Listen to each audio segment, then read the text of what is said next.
bergerak berbagi untuk negeri, guru penggerak majukan pendidikan, guru penggerak menghamba pada murid, kreatif rancang pembelajaran, hargai potensi, tingkatkan prestasi, lahirkan profil pelajar Pancasila.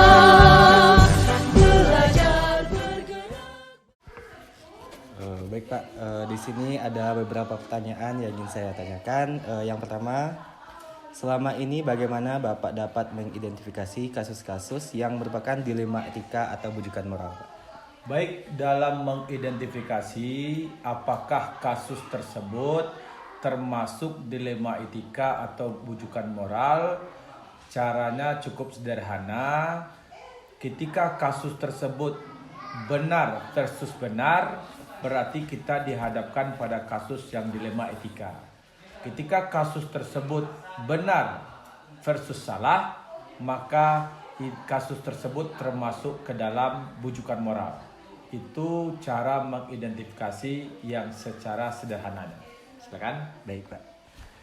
Selanjutnya Pak, selama ini bagaimana Bapak dapat menjalankan pengambilan keputusan di sekolah Bapak, terutama untuk kasus-kasus di mana ada dua kepentingan yang sama-sama benar atau sama-sama mengandung nilai kebajikan?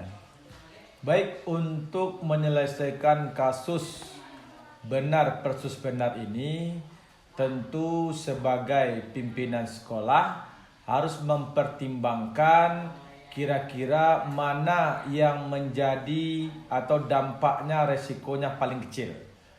Jadi kalau seandainya risikonya dengan memilih penyelesaian cara ini lebih besar, maka yang menjadi pertimbangan kita utama untuk kasus benar versus benar adalah yang risikonya paling kecil. Itu yang pertama. Kemudian yang kedua, yang istilahnya yang tidak berdampak secara jangka panjang. Artinya keputusan ini mungkin ada beberapa hal yang kita kesampingan, tetapi dia tidak berdampak jangka panjang.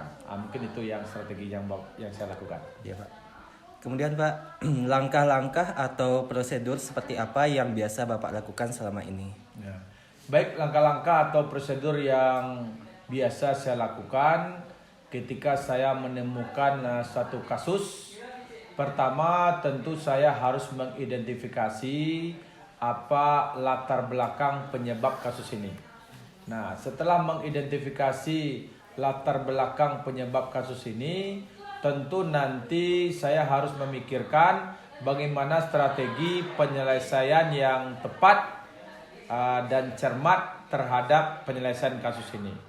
Dan dalam strategi ini tentu kita bisa berangkat juga dari masukan-masukan yang diberikan oleh unsur pimpinan, dan juga nanti bisa juga berangkat nanti dari hasil rapat Dewan Guru. Nah, ketika itu baru nanti kita sebagai pimpinan sekolah setelah memperhatikan nanti bahwasanya risiko terhadap pengambilan keputusan ini tidak berjangka panjang risikonya atau meminimalisir risiko yang sangat kecil, maka akan kita jatuhkan keputusan pada yang satu yang kita anggap yakin ini yang terbaik saat itu. Baik Pak. Kemudian hal-hal apa saja yang selama ini Bapak anggap efektif dalam pengambilan keputusan pada kasus dilema etika? Yang saya anggap lebih efektif dalam kasus dilema etika ini, memang yang pertama tentu kita harapkan ketika nanti kita telah memutuskan ini solusi dari kasus ini, tentu kita harus bisa nanti konsekuensinya harus kita tanggung, karena apapun keputusan yang kita ambil tentu ada konsekuensinya. Iya Pak. Kemudian hal apa saja yang selama ini merupakan tantangan dalam pengambilan keputusan pada kasus-kasus dilema etika? Baik, biasanya yang menjadi tantangan ketika kita dihadapkan kasus antara kepentingan kita yang pribadi dengan kepentingan yang umum. Karena biasanya kita lebih cenderung mendahulukan kadang-kadang kepentingan pribadi ketimbang kepentingan umum. Karena biasanya kepentingan pribadi ini juga ada benarnya. Ketika nanti anak kita sakit, kita harus mengantarkannya terlebih dahulu ke rumah sakit, dengan konsekuensi kita terlambat datang ke sekolah. Nah, tentu kita bisa juga nanti kita datang ke sekolah, nanti kita minta mungkin istri kita atau saudara kita yang mengantar ke rumah sakit, maka setelah itu baru kita nanti berangkat ke sekolah. Nah, ini mungkin yang kita punya tantangan kalau kita dihadapkan dilema etika ini antara pribadi dengan kedinasan. Kemudian, apakah Bapak memiliki sebuah tata kala atau jadwal tertentu dalam sebuah penyelesaian kasus dilema etika? Apakah Bapak langsung menyelesaikan di tempat atau memiliki sebuah jadwal untuk menyelesaikannya?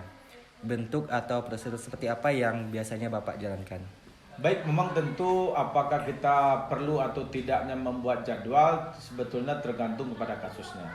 Nah, kalau sebetulnya kasusnya hanya sederhana, tentu kita bisa menyelesaikannya secara cepat di hari tersebut.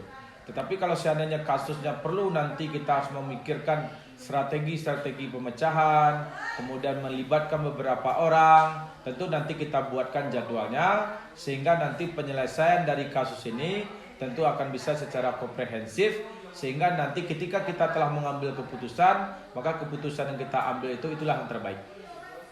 Kemudian, apakah ada faktor yang selama ini mempermudah atau membantu Bapak dalam pengambilan keputusan dalam dilema etika? Nah, baik, sebetulnya sebagai kepala sekolah, supaya nanti mempermudah kita dalam mengambil keputusan, tentu kita bisa saja melibatkan pihak lain, seperti unsur pimpinan, kemudian orang-orang yang kita percaya, sehingga nanti, atau mungkin kita bisa juga melihat referensi-referensi sebagai rujukan kita, sehingga nanti kita betul-betul tidak salah dalam menetapkan keputusan. Kemudian yang terakhir Pak, dari semua hal yang telah disampaikan, pembelajaran apa yang dapat Bapak petik dari pengalaman Bapak dalam mengambil keputusan dilema etika?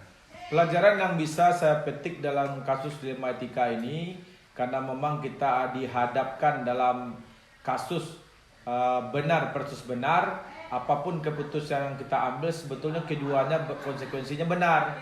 Tetapi tentu sebagai atasan, sebagai orang yang akan mengambil keputusan, tentu kita harus mempertimbangkan apa kira-kira yang tepat saat itu, apa kira-kira yang tidak berisiko besar ketika itu, kemudian apa yang dampak jangka panjangnya tidak terlalu besar. Nah, itulah mungkin pengalaman-pengalaman kita, dan mudah-mudahan ini nanti setiap keputusan yang kita ambil tersebut betul-betul keputusan yang tepat minimal pada saat itu, dan betul-betul nanti bisa kita pertanggungjawabkan. Baik Pak, terima kasih atas kesempatan Bapak telah memberikan kesempatan kepada kami dalam wawancara ini. Semoga kami dapat mengambil pembelajaran dan pengalaman dari apa yang sudah Bapak lakukan. Terima kasih kembali. Ya, Pak.